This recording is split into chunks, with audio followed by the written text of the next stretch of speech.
We're going to call this the October board meeting of the Lenore County Board of Education to order. We will recognize Mr. Harvey for the invocation. Thank you, Mr. Chairman. Let us pray. May the words spoken in this room tonight be beneficial to the students, parents, staff, and administrators in our school system. And may we be led by the guiding principle to always base our decisions on the best interests of our young people. Amen. Amen. Please join me in the Pledge of Allegiance. I pledge allegiance to the flag of the United States of America and to the republic for which it stands, one nation, under God, indivisible, with liberty and justice for all.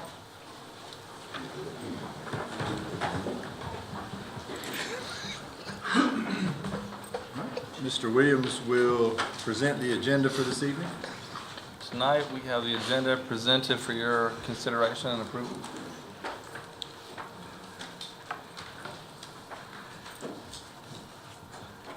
Move to approve the agenda as presented. Second.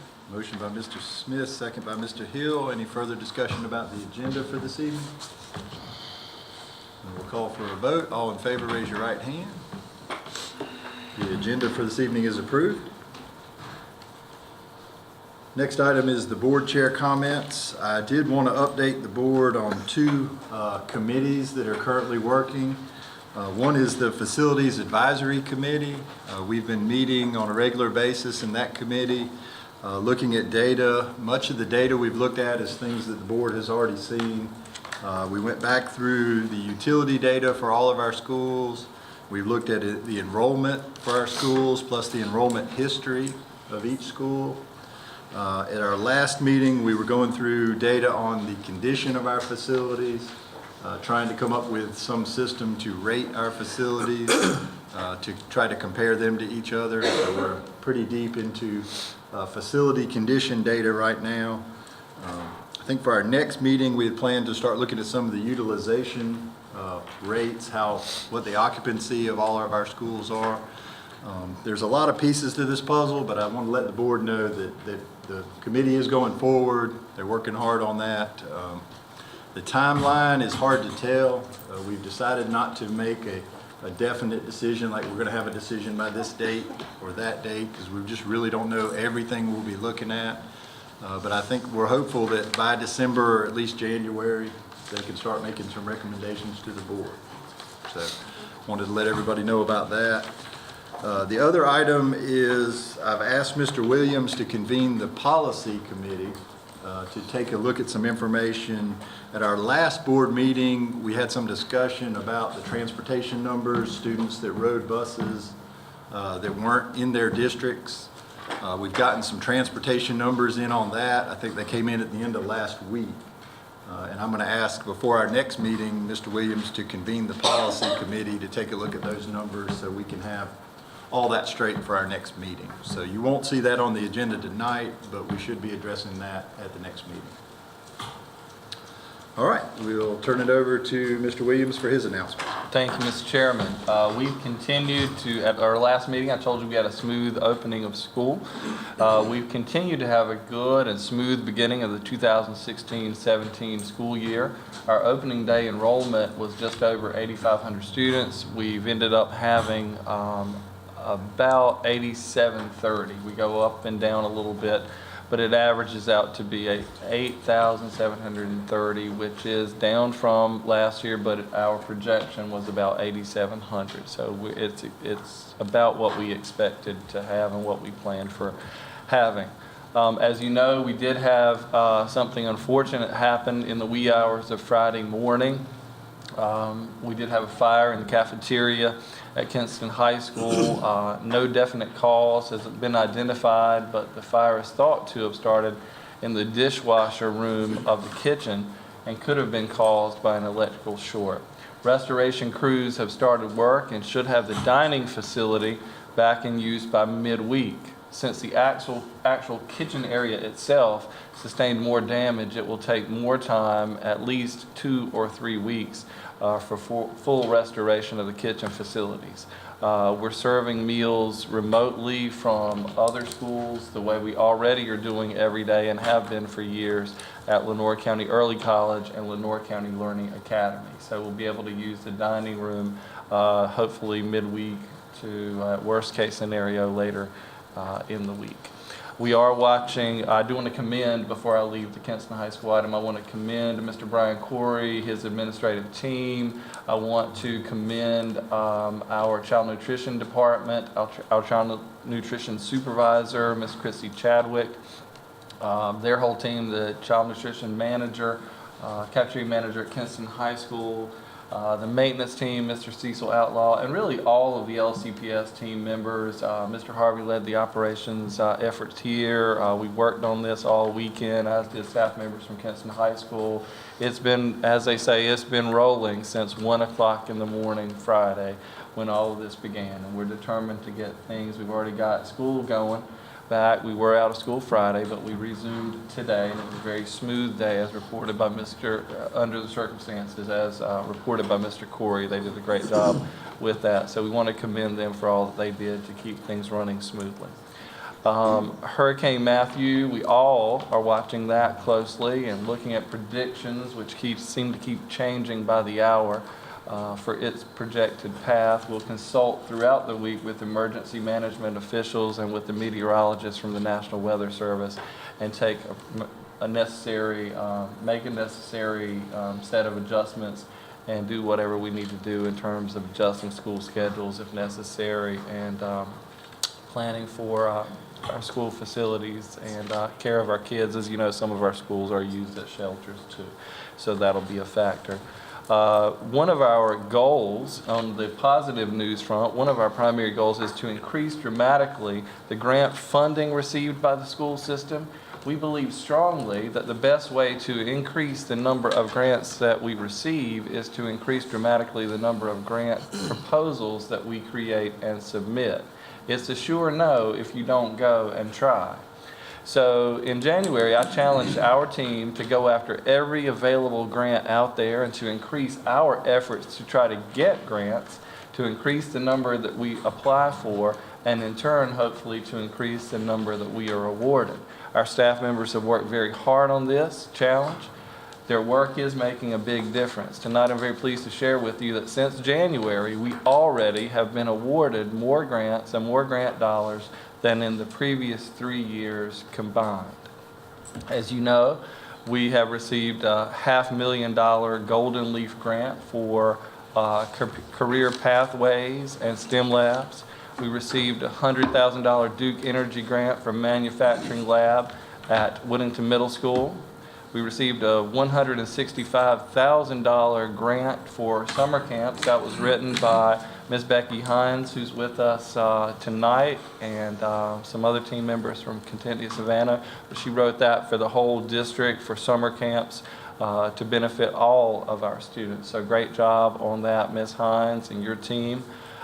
For the STEM summer camps. $63,100 grant that we received from AmeriCorps for tutors. We partnered with Lenore Community College and East Carolina University to put tutors into our schools, into our middle schools, and eventually our high schools, using high school students, using Lenore Community College students, and using East Carolina students. And the most recent grant that we've heard about is a Z. Smith Reynolds grant. We're again trying to plug into our needs. We're not just going after grants out there, but prioritizing our efforts to try to fill our greatest needs. One of our needs is to develop a leadership academy and grow our own, you might say, grow our own leaders. And so therefore, we saw this grant and we made application for it. We partnered with Greene County and with Wilson County. It is a $2 million grant spread over 3 years with the Reynolds Foundation, and we have received official word that we've gotten that, and we're very excited about it. The turnaround time on it, the RFP dropped, and we had 17 days from initial release of RFP to submission deadline. So we're excited about that. Also, the Touchstone Energy mini grants. So far, we've heard from the local winners. Last year, we had some state winners as well, but those grants generally are in the $1,000 range. Last year, as a district, we submitted about fewer than 20. This year, we really encourage folks to submit more. We've submitted 82. And we were notified on Friday that we've received 35 of those grants. So we're excited about that. So congratulations to all of our team members, our teachers, our principals, assistant principals, everybody who's out there hitting it hard, going after every dollar we can for our kids. Great job. I'm very proud of that. South Lenoir High School currently is one of our models for Career and College Promise courses in our partnership with Lenoir Community College. These students, 120 kids currently at South Lenoir are enrolled in CCP classes. They're taking over 600 college courses currently. At the conclusion of the 2016-17 school year, there were roughly 25 seniors that will graduate with 30+ college credit hours. 10 will graduate with over 45 college credit hours. By taking this rigorous course load while at South Lenoir, these students will enjoy a savings on their college degree of upwards of $40,000. The final tally of total hours earned by students will only grow next year as South Lenoir and our other schools continue to accelerate their high school program. That's one example out of all of our schools, but it's a shining example so far. We're very pleased to have with us tonight two individuals that I want to recognize. A Master's of School Administration candidate, teacher here in Lenoir County, not with Lenoir County Schools, but maybe someday. But she's a graduate student at Liberty University, Ms. Jennifer Spillman. She's working on her master's degree in administration, and she needed to attend a board meeting to see what happens at a public school board meeting. So welcome, Ms. Spillman. Ms. Danielle Smith, could you stand, Ms. Smith? This is our new Director of Child Nutrition, replacing Pam Smith, who, as you know, went to another district, and Mrs. Smith is with us. Let's recognize Ms. Smith.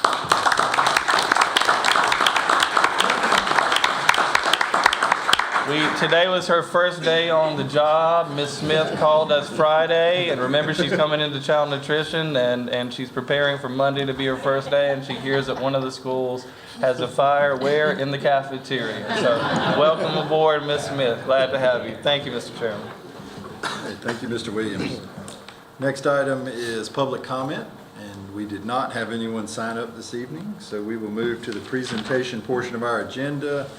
The preliminary discipline data for 2015-2016, Mr. Harder. Okay. Thank you, Mr. Chairman. Tonight, As requested.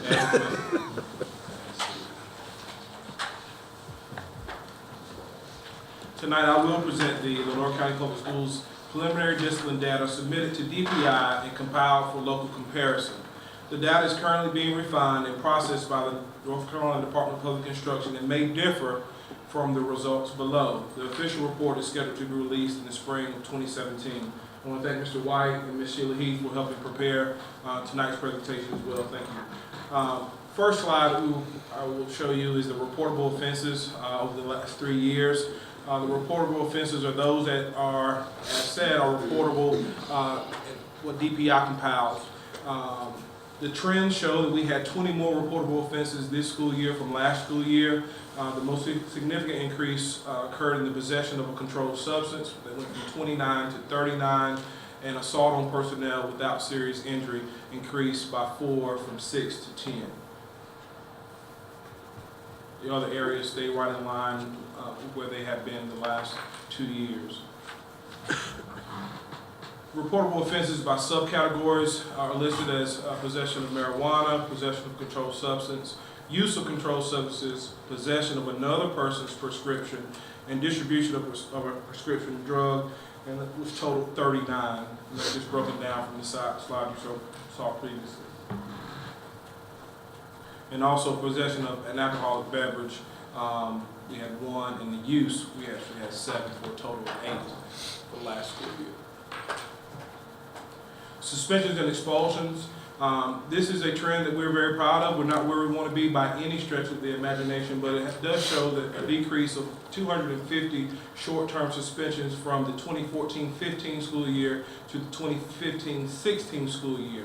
We did have 1 long-term suspension. A long-term suspension is a suspension that is over 10 days, and there was a suspension that lasted 13 days at one of our middle schools last year, and that indicated a long-term suspension. So we have 1 of those last year, and that's why that's on that slide there. So decrease of 250. Suspensions and expulsions by gender and race. This is a female, broken down by female gender. Also shows trends in our favor. There were 73 less short-term suspensions, female short-term suspensions last year, 15-16 school year versus the 14-15 school year. Our biggest decrease occurred in our black female population with a negative 85, and we had a negative 8 in Hispanic. We did have a rise in, no, we didn't have a rise. It stayed about equal in every other category. But a negative 73 in our female gender. The next slide you will see is broken down male gender by race. Had 160 less short-term suspensions in our male gender last year, with our biggest decrease in the black male race. It was 77 compared to the 14-15 year and the 15-16 school year. Our Hispanic suspension, short-term suspension, was down 32. 2 or more race identified, negative 13, and our white males, a negative 38. So a great trend in the right direction in our short-term suspensions in the male gender as well. Most frequent reasons for suspensions, 2013, 14, 14-15, and 15-16 by all grades. We have seen an increase in fighting, disruptive behavior, disrespect to staff, insubordination, aggressive behavior, and inappropriate language. So all of those trends did trend upward last year with increases from the 14-15 school year to the 15-16 school year.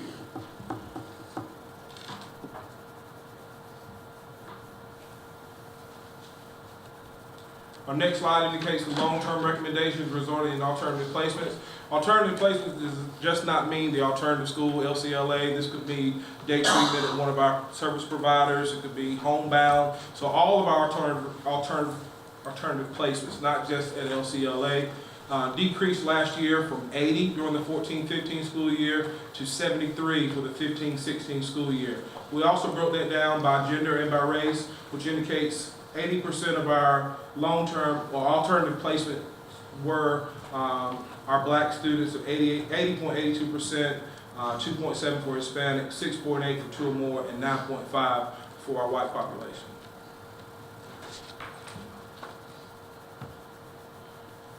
Our last slide tonight shows you our enrollment.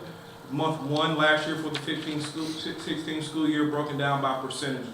It showed us that a Hispanic population of 12.86%, our black population 47.29%, white population 36.68, 2 or more 2.27, Pacific Islander 0.07, and American Indian 0.19. And if you click on, there's a tab in your presentation that shows it's broken down by school. So you have that information as well.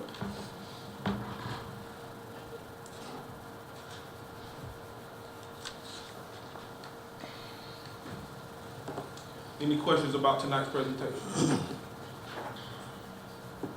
And one thing we need to keep in mind is that with those numbers, some of those could be repeat offenders. Yes, sir.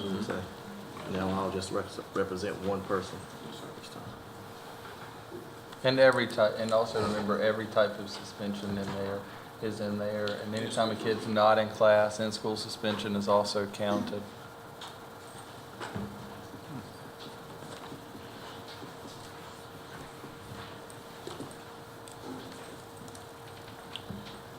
Let me ask you one. Yes, sir. Mr. Anderson?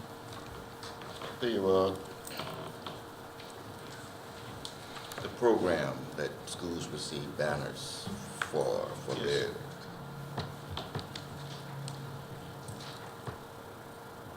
do you see any implication between the two?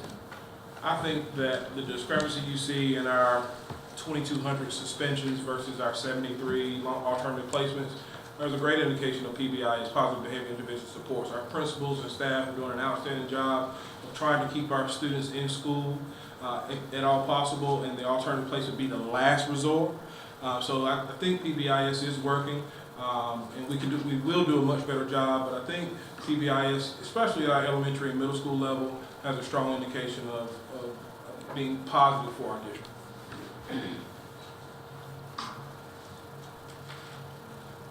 just wonder what evidence you have is. Sure. It's obviously doing something, but I wondered if you could put your finger on it. I think, well, the evidence would be when you recognize students for doing a great job, more students want to be recognized. So as a sitting principal that used PBIS, the students that weren't recognized, they want to know, well, what is this student doing to be recognized? So the evidence would be your suspensions hopefully going down. And I think that's indicated by the over 250 that are less from last year to this year. So I hope that will be one indication that suspensions are going down. More kids are being recognized. Schools are being recognized for their efforts in PBIS. So I think that would be one, that suspensions are going down. Yeah. Excuse me, Becky, I was wrong. But I was wondering if you could tell by the schools who are really into it and their numbers versus the schools that would be somewhat like a daisical in theirs and their numbers. We'll look deeper into that. And one of the things with PBIS that really is the key factor that we've seen administratively is that PBIS has a built-in requirement that teachers not even refer students initially until they've gone through, it's a multi-tiered system, and they have to go through the first offense. If a child does something that rises to the level of needing to be out of the classroom, then he or she would be sent out. But it wouldn't be just a knee-jerk reaction in sending a student out. It would have a required first offense that doesn't include leaving the classroom, and also a required home communication.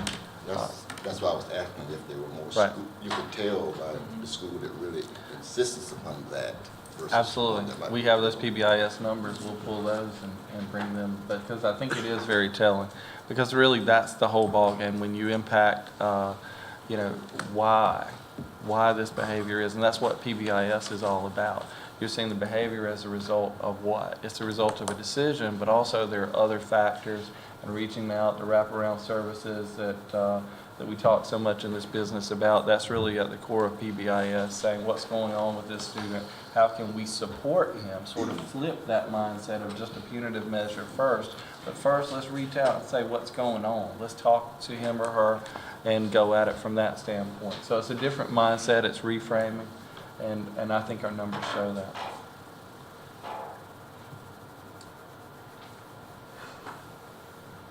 All right, any other questions for Mr. Harvey or Mr. Williams? And this may be a good time to announce, but I probably should have mentioned it before.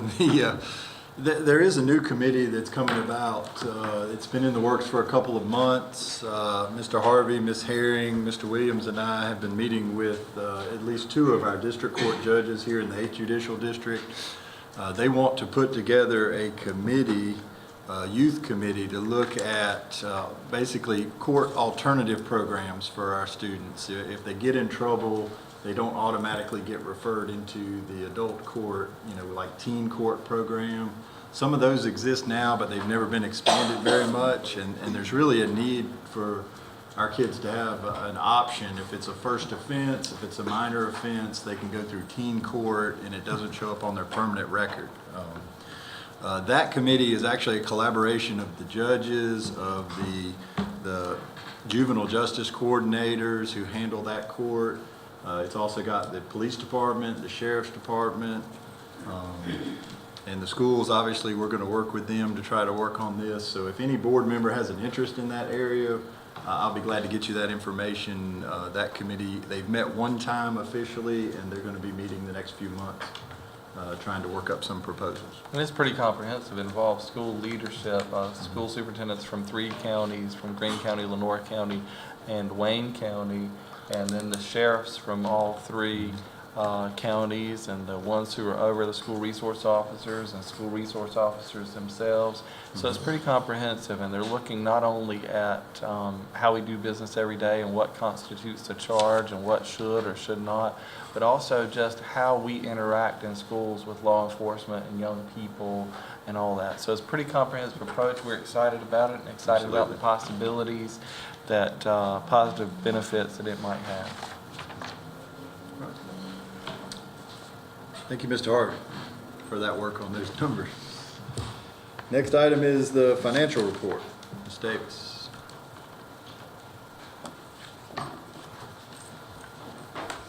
Good evening.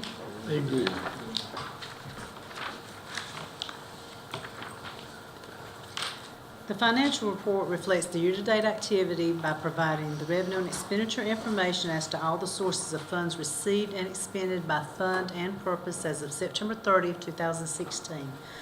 Please note that the beginning fund balance is before the final year-end audit entries. And also remember, I mentioned last month about the lease payment had been taken out of local until we receive our federal funding. May I answer any questions?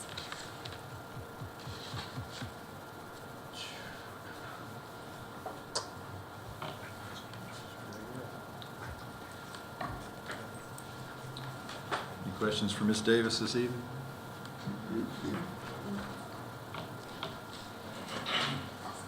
All right, thank you. Next item, we'll move to the action portion of our agenda, the Pierce Group Benefits Service Agreement. Ms. Davis. Okay. Pierce Group Benefits provides our services for our flexible spending, dependent care, vision, dental, the accidental, cancer, life insurance, and other employee benefits. This agreement is to renew the employee benefit services for the 2017 plan year. It's the same contract that we've had for the last several years. Has the cost increased for us on this, or is it No, about the it's the same? same cost for the employees this year. And y'all You've been been pleased satisfied with with it? their services? Oh, yeah. So, Yeah. You're satisfied with their services? yes, yes.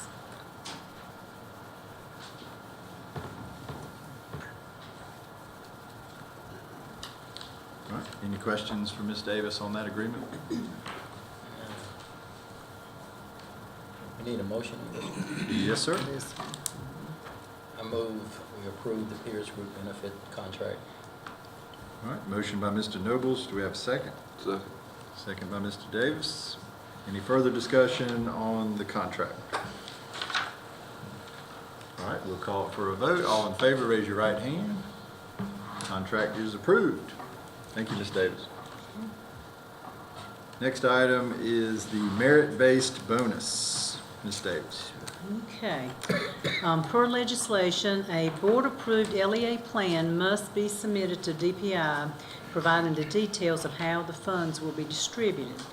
It's a one-time, non-recurring bonus. It cannot be across the board, and each LEA is required to adopt their own plan, and DPI is asking that we have our plan submitted by December 1st, 2016.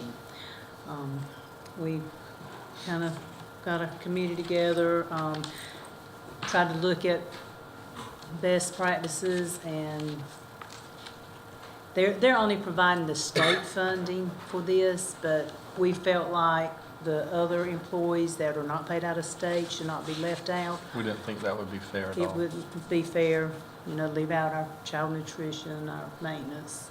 That would not be fair.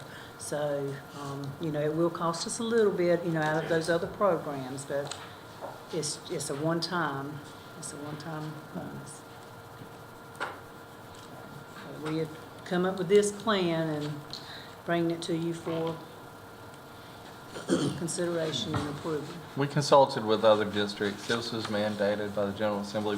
We've consulted with other districts to see what they're doing, and it's really Yes. all over the place. All. And some have chosen one group of employees, but not another. And we chose to select to give this one-time fixed bonus to employees who didn't receive the raise from the General Assembly. All the eligible employees. Right. We thought that was the only fair way to do it, not to exempt any of our employees and say, well, you got a raise, but you didn't. Call it a raise. Well, that's right, a one-time, good point. A bonus. Call that a raise they gave them. What are we looking at, Brent?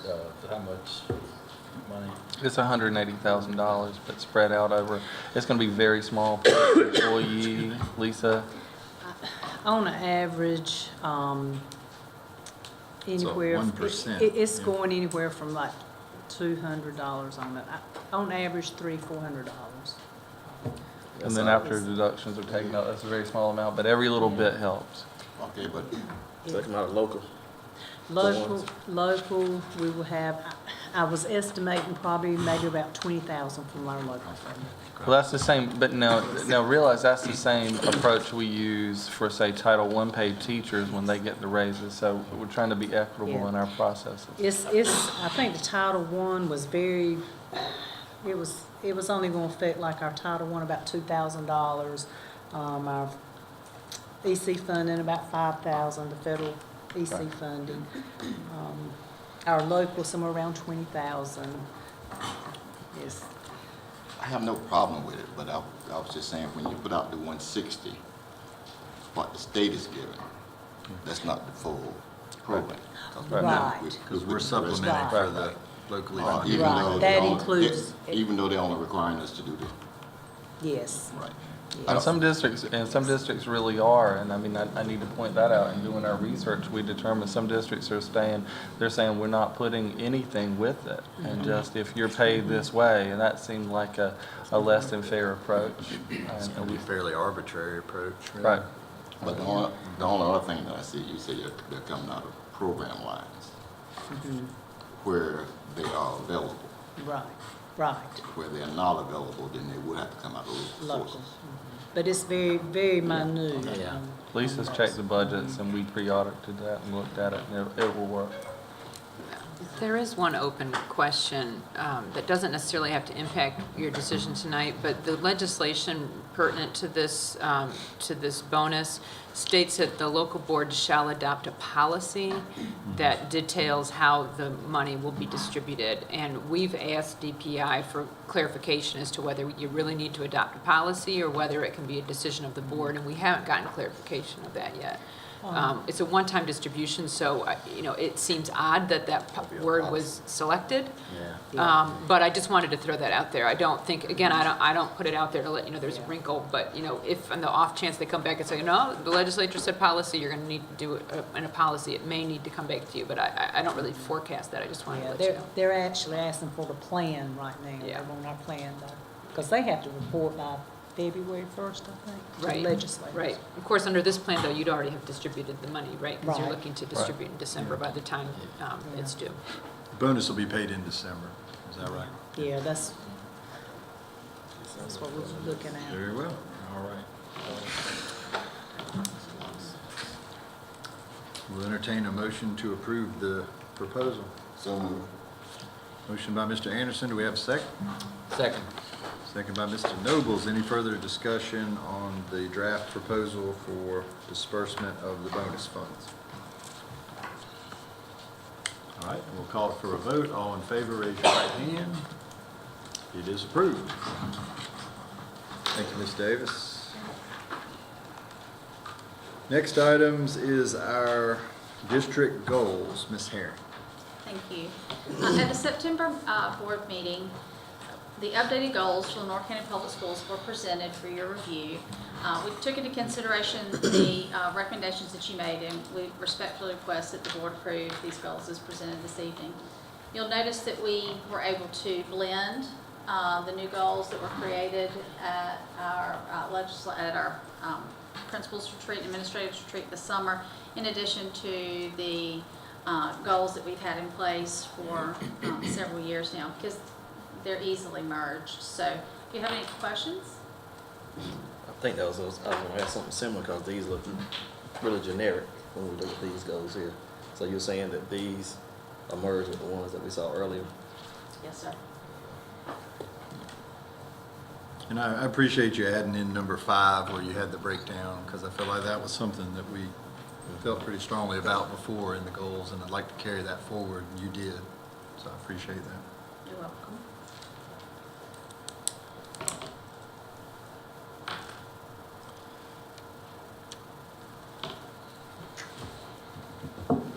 Move to accept and approve the goals. All right, motion by Mr. Anderson. Do we have a second? Second. Second by Mr. Smith.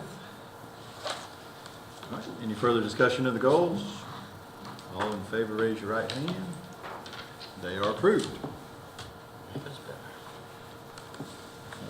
Next item, out-of-state field trips. Ms. Herring. Yes. So we have 3 requests for out-of-state field trips. The first one is from Pink Hill Elementary. On December the 9th, the 3rd graders would like to travel to Myrtle Beach, South Carolina to visit the Pirates Voyage Christmas Show. They'll leave at 7 o'clock in the morning and return at 5 p.m. They are taking a charter bus. Our second request is from North Lenore High School. The trip is scheduled for October the 16th through October the 22nd. It's their FFA chapter. The state winning meets team will compete at the National FFA Convention in Indianapolis, Indiana. Penny Lewis, David Mooring, and Reggie Jenkins will be driving 8 students to this event. And the third out-of-state request is from the Early College High School. During spring break, they would like to, during April 18th through the 22nd, they'd like to take a group of 30 to 35 students to Universal Studios, Daytona Beach, and the Fun Spot America. They would like to travel by charter bus.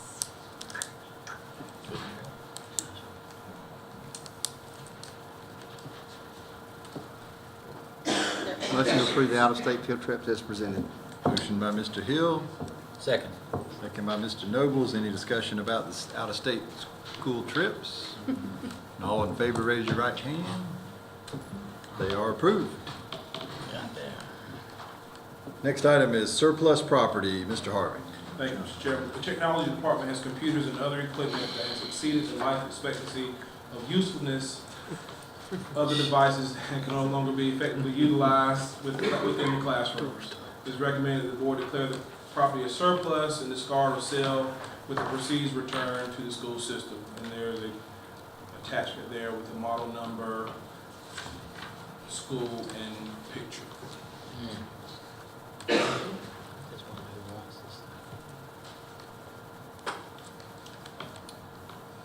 Motion to declare the computer equipment as surplus equipment and discard or sell with the proceeds to return to the school system.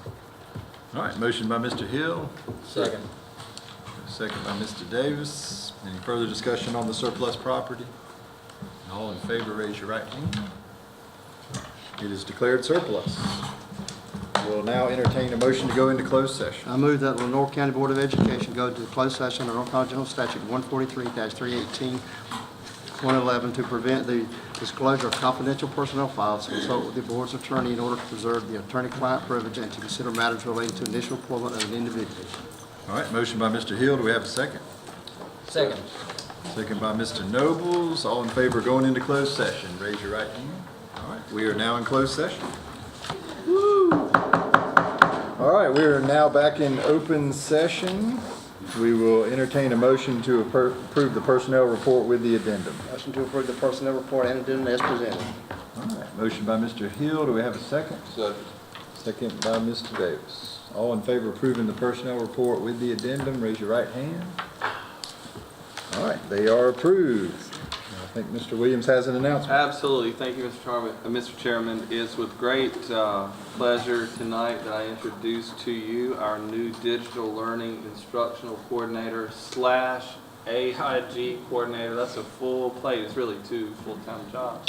But I'd like to welcome to our central services team. Ms. Colley did a great job. Her replacement will be Ms. Melissa Lynch. So let's welcome her.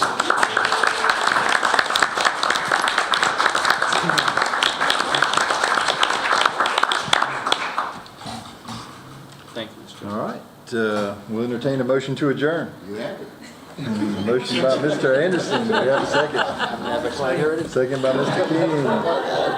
All in favor of adjournment, raise your right hand. We are now adjourned. Thank you.